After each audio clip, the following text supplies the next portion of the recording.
कितना ही बड़ा अपराधी भी था वसीम, तो उसको मारने का किसी को अधिकार नहीं है जब तक किसी की ज़िंदगी खतरे में न हो। एक जवान बच्चा इस तरीके से साजिश करके, क्योंकि जो दिख रहा है, जो तथ्य सामने पब्लिक कह रही है, उसमें साफ लग रहा है साजिश करके उसको मौत के घाट उतारा गया। अगर पुलिस सामने है या ग्रामीण थे तो उसको बचाया जा सकता था, लेकिन एक युवक की मौत पुलिस के सामने हो गई, जनता के सामने हो गई, वो पीठ थपथपा रहे हैं और मैं निंदा करती हूँ उनके बयान की।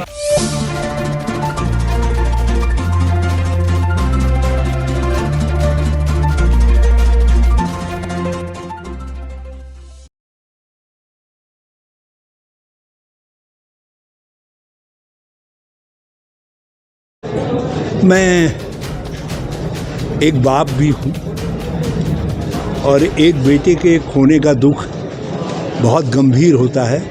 मैंने वो घाव सहे हैं, बेटा भी खोया है, दामाद भी खोया है, तो मैं जानता हूँ कितना दुख क्या जो है उस वसीम के पिता पर और उनकी माँ पर गुजर रहा है। मैं उनकी माँ की कल्पना करके और ज़्यादा गमज़दा हूँ, क्योंकि 3 बेटियां हैं, एक ही बेटा। क्या आशा, क्या उम्मीदें सजोई होंगी कि मैं इसकी सेहराबंदी करूंगी, फलां करूंगी। माँ कितनी कल्पनाएं नहीं करती है। तो माँ के, बाप के दुख को कोई नहीं बांट सकता, कोई शब्द कम नहीं कर सकते। हमारे सब सम्मानित विधायकगण भी, पार्टी के नेतागण भी, समाज के मौजूद लोग जो है इनके पास दुख प्रकट करने आए हैं। जो जानकारियाँ मुझे मिली हैं वो जानकारियाँ बहुत चिंताजनक हैं। अभी मैं उस पर विस्तार से कुछ नहीं कहूँगा, मैं 1-2 दिन बाद इस पर कुछ कहूँगा। आज अभी हमने सबने डीजीपी उत्तराखंड से बात की है, डायरेक्टर जनरल पुलिस उत्तराखंड से बात की है। हमने कहा है कि हम आपके न्याय के सेंस पर विश्वास करते हैं, आप बताइए। कल विधायकगण हमारे एडीजी लॉ एंड ऑर्डर और आईजी डीआईजी गढ़वाल मंडल से भी मिलेंगे, उनसे 4-4:30 बजे बात करेंगे, उनको भी फैक्ट्स बताएंगे क्या है। हमने डीजीपी से ये भी कहा है कि यहाँ गांव के लोगों को धमकाने की, उकसाने की कोशिश हो रही है। गांव वालों से मैंने दरख्वास्त की है कि किसी तरीके के उकसावे में ना आए। कोई कितना ही उकसाने की कोशिश करे, शांत रहे, गम को और उकसावे की कोशिश को वो जो है पी जाएं और चुप रहें। हमको खबर कर दें, बीरेन्द्र जाति जी को खबर कर दें, बीरेन्द्र रावत जी को खबर कर दें, पड़ोस में ममता हैं, फुरकान हैं, इन लोगों को खबर कर दें। हम लोग 24 घंटा उनकी मदद के लिए हाजिर रहेंगे। और अभी हम लोग सब लोग माननीय मुख्यमंत्री से भी बात करेंगे। आज यहाँ पर हरीश रावत पहुँचे हैं, पीड़ित परिवार से मिले हैं, जो वसीम उर्फ था उसके माता पिता, उनके पिताजी से मिले और बोल रहे हैं न्याय मिलेगा उनको। क्या कहना चाहिए? आज सोलपुर में आदरणीय हमारे पूर्व मुख्यमंत्री श्री हरीश रावत जी पहुँचे और वसीम के न्याय के लिए उन्होंने आदरणीय हरीश रावत जी ने डीजीपी से बात की। डीजीपी से बात करके जो बहुत सारी चीज़ें थी जो उनसे समझी और उनको बताई, और उन्होंने पीड़ित के लिए न्याय की मांग की। आदरणीय हरीश रावत जी ने एक चीज़ सीधे कही कि भाई किसी को हक नहीं है कि वो किसी को डूबने दें। अगर पुलिस सामने है या ग्रामीण थे तो उसको बचाया जा सकता था। तो इसको लेकर के आदरणीय हमारे हरीश रावत जी ने सीनियर जो अधिकारी हैं उनसे बात की है और डीजी लॉ एंड ऑर्डर और लोगों से, सीनियर लोगों से कल एक डेलीगेशन जो है इस न्याय के लिए देहरादून में अधिकारियों से मिलेगा भी। वो भी अग्रवाल कह रहे हैं कि कांग्रेस के जो नेता है इस मुद्दे पर राजनीति कर रहे हैं, उनके जो परिवार है उनको 7-8 मुकदमे पहले भी है। देखिए, हम लोग जितने भी कांग्रेस के लोग हैं, हम लोग कानून को, संविधान को मानने वाले लोग हैं।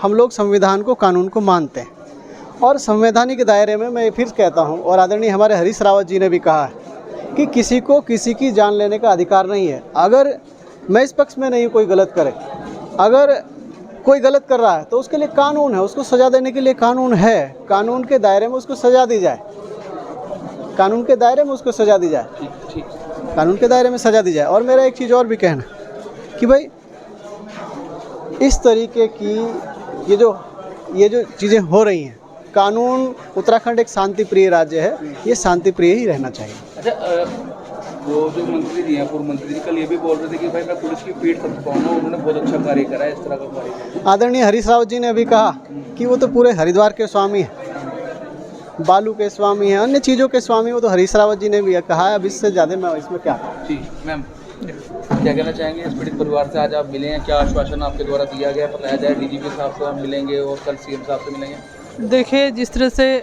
मोनू वसीम की, मोनू उसका निक नेम था, सभी मोनू के नाम से जानते थे।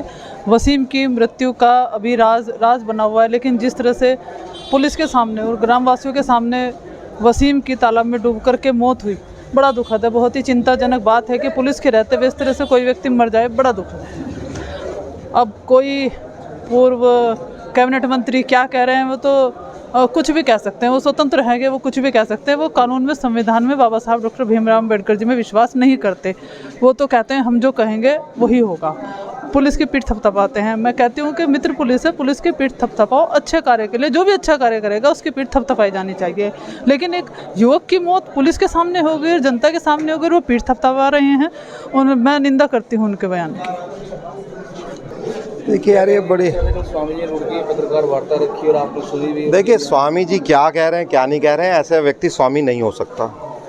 जो अगर मौत पे भी उपहास बना रहा है, मजाक कर रहा है, पीठ थपथपा रहा है, गलत है। पहले हमें ये जानना चाहिए कि पुलिस ठीक है नहीं है, वो बच्चा दोषी था नहीं था, वो बात का विषय है। पहले उसकी जान बचानी चाहिए थी, और यही इंसानियत है। इस इंसानियत के नाते ही हमें भी चलना चाहिए, और सब चलते हैं। और यही हमारा जो है, ये बाबा साहब का जो संविधान है, उसके तहत ही हमें बात करनी चाहिए। अब कोई कह रहा है गोली मार दो या मैं पीठ थपथपाऊंगा या ऐसा, वो स्वामी नहीं है। ऐसे लोग स्वामी नहीं हो सकते। मैं तो ऊपर वाले से यही दुआ करूंगा कि उनके परिवार में भी कुछ ऐसा हो, और फिर हम देखेंगे कि वो जब इंसाफ मांगेंगे तो वो राजनीति होगी या इंसाफ मांगना होगा। फिलहाल हम इंसाफ के लिए खड़े हैं वसीम भाई केस के साथ। जो एक जवान बच्चा हमारे बीच में नहीं रहा, हमने देखा एक जवान सा बच्चा, बहुत छोटा सा बच्चा, इतनी उम्र के मेरे भतीजे और भांजे हैं, तो ये दुर्भाग्यपूर्ण है। और आज हम जो यहाँ पे खड़े हैं, सिर्फ हमारा एक ही अभी भी क्वेश्चन है पुलिस से भी, चाहे वो जो जितना भी सिस्टम है, जितना भी आला कमान है जो उनका साथ दे रहा है, जो पीठ थपथपा रहा है, ठीक है, दोषी था नहीं था वो बात का विषय, वो सेकेंडरी चीज़ थी।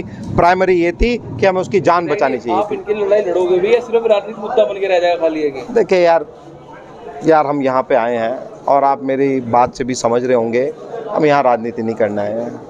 एक जवान बच्चा हमारे बीच में नहीं है, और सुनिए, वो तख्ती लगा के नहीं घूम रहा था, वो किस समाज से था, किस क्या नहीं। ये किसी के साथ भी हो सकता है, ये आपके भाई के साथ भी हो सकता है, ये मेरे बच्चों के साथ भी हो सकता है। ये धारणाएं हमें बदलनी पड़ेंगी, और इनके खिलाफ, ऐसे डिस्टर्बिंग एलिमेंट के खिलाफ हमें आंदोलन करना पड़ेगा, और आंदोलन का बिल्कुल हम यहीं से बजाएंगे। जिस तरीके से रो रहे हैं, ये हर पिता की पीड़ा है। एक जवान बच्चा इस तरीके से साजिश करके, क्योंकि जो दिख रहा है, जो तथ्य सामने पब्लिक कह रही है, उसमें साफ लग रहा है साजिश करके उसको मौत के घाट उतारा गया। हमारे देश का संविधान, कानून जो है, ये कहता है कि राइट टू हैव लाइफ, मतलब हर व्यक्ति को जीने का अधिकार है। अगर किसी से, चलिए मान भी लिया, कोई चीज़ हुई भी, तो वो तो कानून देखेगा ना, उसके लिए माननीय कोर्ट है। तथ्य लाइए, कानून सज़ा देगा।